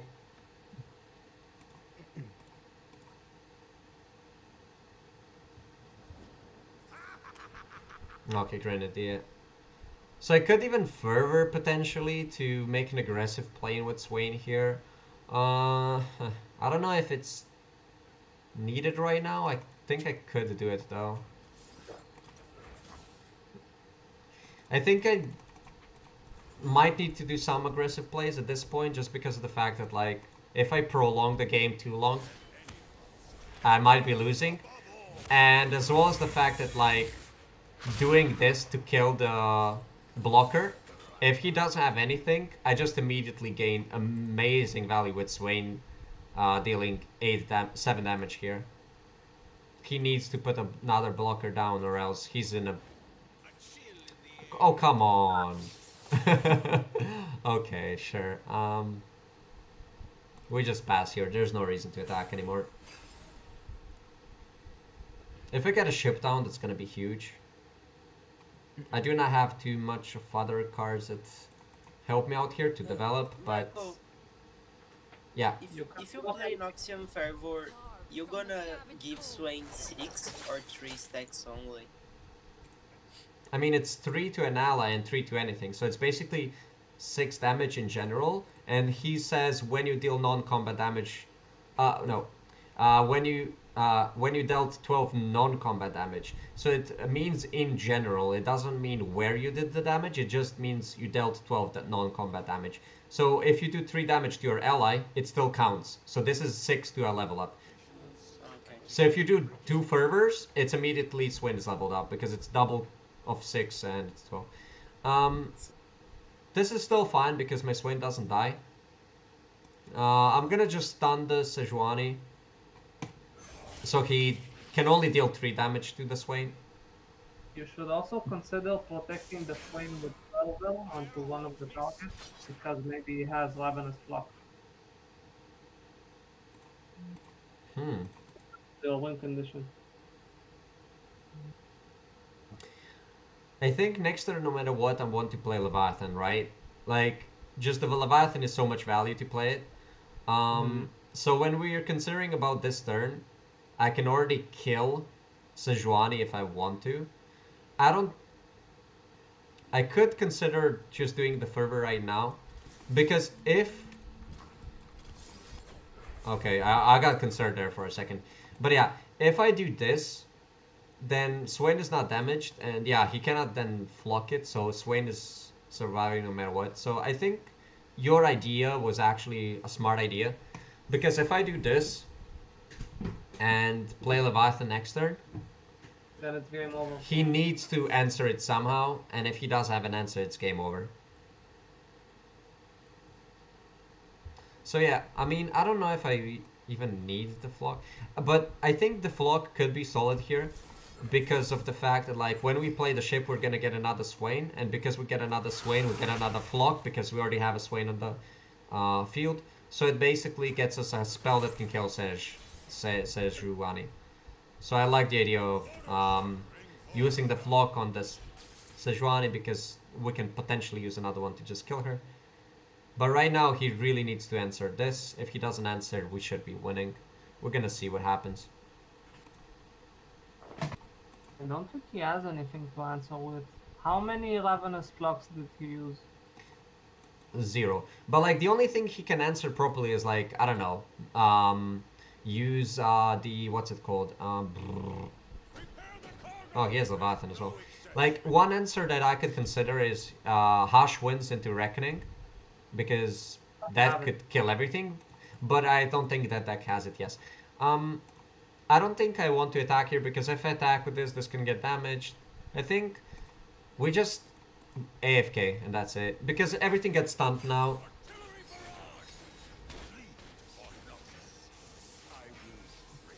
It depends really on what he develops now. What he develops now is the only thing that's a problem potentially because Swain is leveled up. So if he plays Swain, I cannot even kill him. So that's a problem. And basically what's gonna happen on the field that both of us will have everything stunned.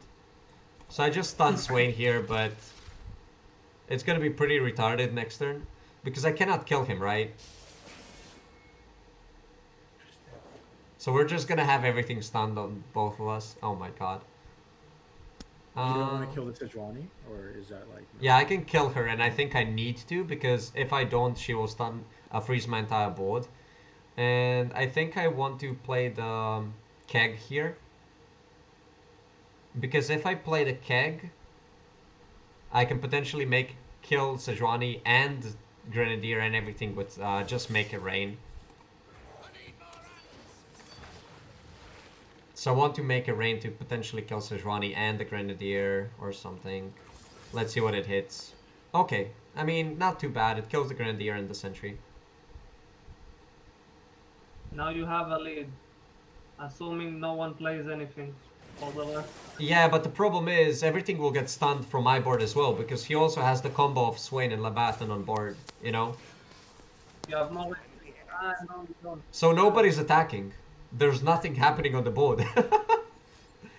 Wait, what's that? What? Double spell? Oh no. Oh no. Oh, you lost. Yeah, I probably lost now. God damn it. What is this game? What a crazy game, dude. You could double flock his ship too, if you didn't flock Sejuani. Yeah, I wasn't considering it. I was thinking, yeah, I should have not flogged the Sejuani. I was just thinking I want to kill her because she is a threat, but she's definitely not even close as a threat to Leviathan. Oh my god. Oh my god, what is this game?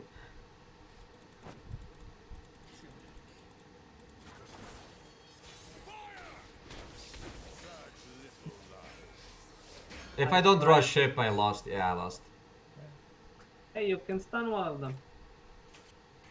Yeah, but it doesn't give me anything. I just lose next time. I just lose now. There's nothing I can do. I mean, it's GG. You do be like that sometimes.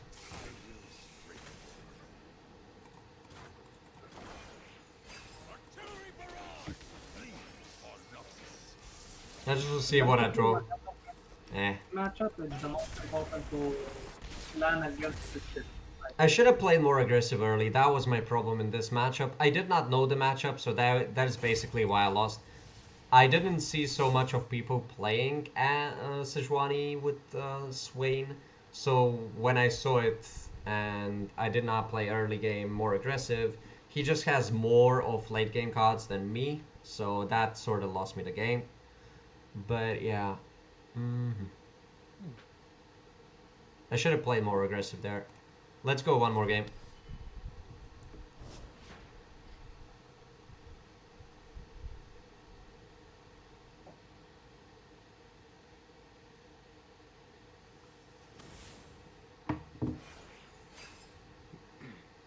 Okay, this is more of a mid-range kind of a deck, so this is gonna be a bit different. He does have Ephemerals, I guess, because of Hecarim, but I don't understand what he's exactly playing. But our hand is pretty good. Wow. I'm actually gonna keep everything just because of like deckhand and make a rain is something you do want to have in your hand. But petty officer is great because we might want to play a one cost follower just to have more blockers in his versus his deck. And sentry plus potential flock is great as well. So I don't think we could get a better hand at a matchup like this. Ephemeral's plus solution is actually 5 head, yes.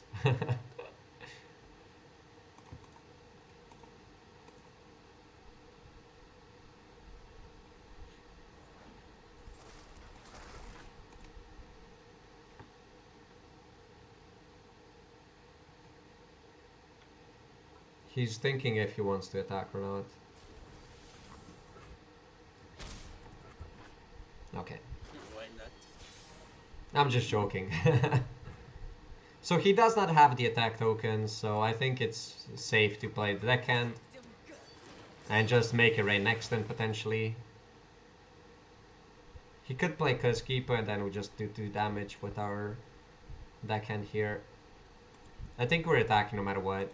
He might play Lucian, he might play I don't know what, but either way deckhand should be good.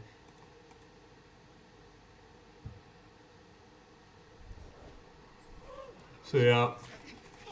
He might play the 3-drop and kill this and get a huge white board, which we cannot respond because we don't have Twisted Fate or don't even have mana for it. Oh, but the second Make Rain could be pretty nice. Okay. Let's see if he's gonna play the 3-drop.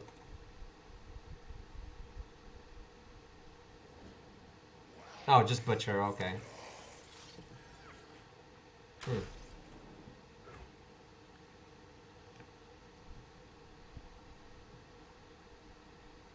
So I could even potentially play a Make a Rain now and a Make a Rain after. The second consideration is playing the officer and ignoring the keg, but we do not have another way to make another keg, so we would not get the optimal value from Make a Rain. So I don't think we want to play the officer here. As well as the fact that like if we would have the mana for officer plus Make a Rain, that would be amazing, but we don't. So we just play Make a Rain on the start because we might want to play another one. Oh, Vile Feast. Okay, sure. I don't like when people emote me. Because I got emotes as well, bro. Okay, none of them hit the Abomination, which is unlucky. But we're still in an okay spot right now. Okay. So, since we already played Double Make a Rain, I really don't think we're gonna get a third one soon.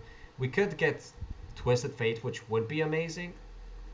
But there isn't like, you cannot really play around, oh, maybe I'm gonna get this, so I'm gonna play this. No. I think we might want to play Petty Officer next, because looking at our hand, this is my... We're not gonna even be attacking most of the time. So I might want to rather defend the Aristocrat here, just to get more value from defending with our deckhand, as well as the fact that like, he already played one Vile Feast, and he only has 2 cards in hand. So I like the Petty Officer play here. Oh, we can even do 2 damage. Okay, sure. Oh, we can even attack with the 3-2 now. Considering this cannot block. And if he blocks with the Abomination, that's cool. If he blocks with the Spider, he needs to use Vile Feast to kill it. We're in an okay spot. And we're even creating pressure. He's already on 13 HP, so we're in a good spot right now. And I think our Swain is great. Okay, who said, why do you play Culling Strike? Let's go. Hello? Hello? It's amazing value in my opinion. It kills Swain also. Yes. Yes, it does. Unless he's leveled, but yes, it does. I think we might want to play Swain here. Because if we play Culling Strike, right? Yes, it dies, we're 100% sure. Okay. But he has only 2 mana. He's not gonna use Glimpse. But he could use it if I start with Culling Strike, right? If I play Swain instead, he's not gonna even want to attack. And when I'm attacking, he has a hard time defending properly. So I prefer playing Swain because it stops his attack. He's definitely not going to be attacking. Next turn, I could potentially stun the 4-3 and just create a really strong attack here. Yeah. As well as the fact that, like, if he does something in response, I can Culling Strike as well. I have a lot of options, and he has only 3 cards. And we have even card draw. We have so much. I think this matchup is game over right now. Because he cannot draw cards, right? If he does a glimpse, I do Culling Strike, but glimpsing doesn't even look good here. Okay, this helps him a little bit, but doesn't help him too much. If we attack with Swain now, he doesn't have a blocker. If we attack with the other units, this is a problem. So I think there's no reason not to only attack with Swain here. We do 6 damage, and we can just Culling Strike the Collector. And this should be game over, because he only has 1 card. We can call it GG, because it's over.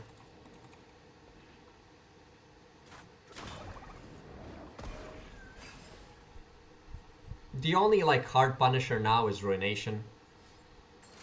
Oh. Or that. Oh, Wow. that's not that bad. Okay. Wow. I think The the correct thing to do is no, It draw a still card. looks and fine. see. I mean, we're still gonna be surviving, but this is a bit scary.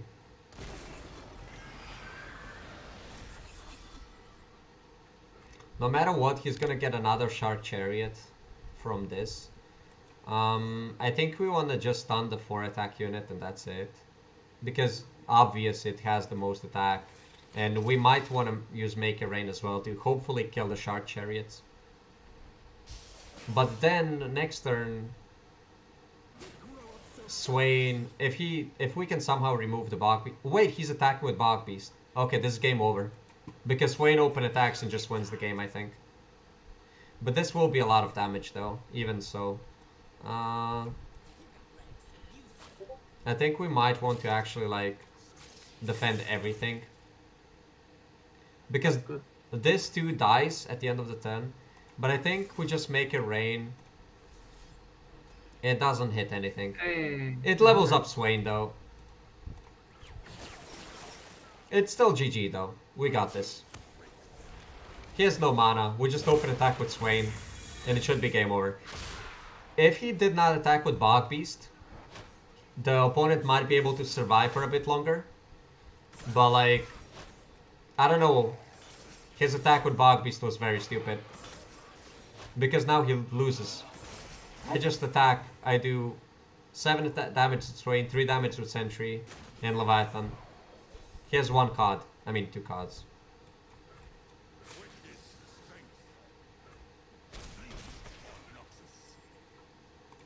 Whoa, the animation on the healing and damaging the Nexus was pretty crazy. It's a sleep bug. and BG. Ooh, if I placed Leviathan, he could play Ruination. Is there a chance that he actually has it, though? I mean, if I play it, I get hard punished if he has Ruination. With Lucian and Thresh, unlikely, but who knows? Lucian Hecarim. Maybe I just play Ah. Salvage to play it safe. I don't know, because he could have Ruination. If I play it, I could lose. But if he plays another Harrowing next turn, I could potentially lose. So I might need to play it Leviathan aggressively here to try to win it before. Because if I play Salvage and I don't get something that is a burn, that is 2 damage, I basically lose if he has Harrowing. So I think I want to play this. I don't think Hecarim decks even use Ruination. I mean, But yeah, but if he has it and he has Harrowing next, then I lose. So Oh shit. oh, he just does it. Nice. Oh, he does it to heal. He can. Oh, We but can't- it, oh, Unlucky. oh, that's unlucky. He just dies.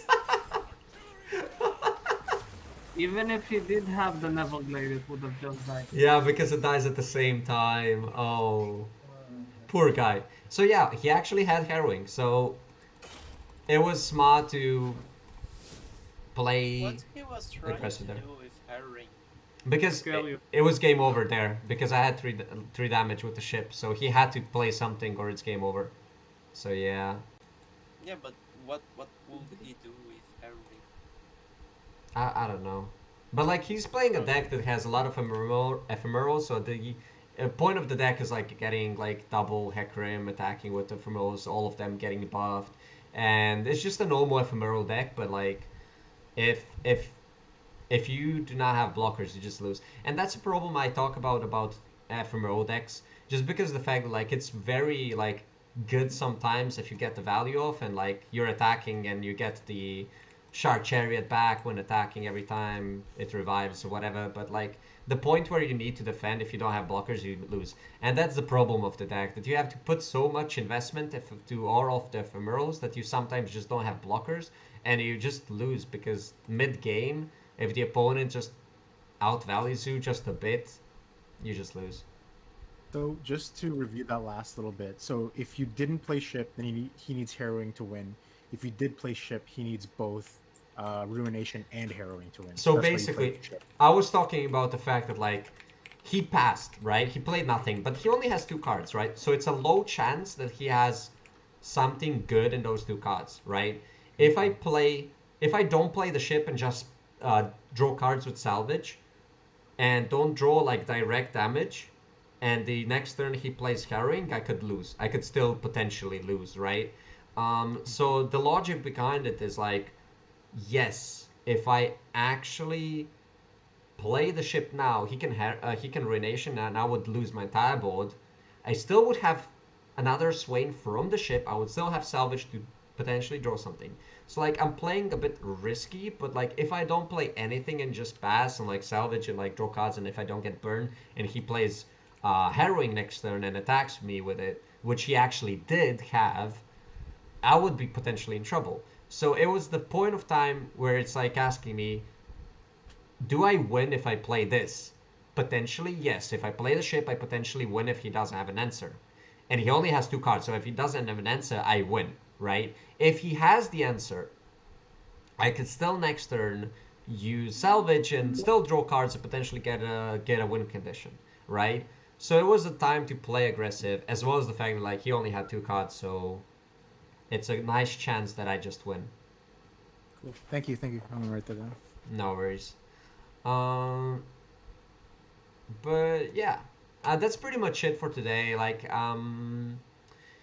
most of my coaching sessions will be like sort of half talking about theory, talking about stuff, giving advice, and like sort of like something like half actually gameplay. So yeah, that was it for the talking and the gameplay for today.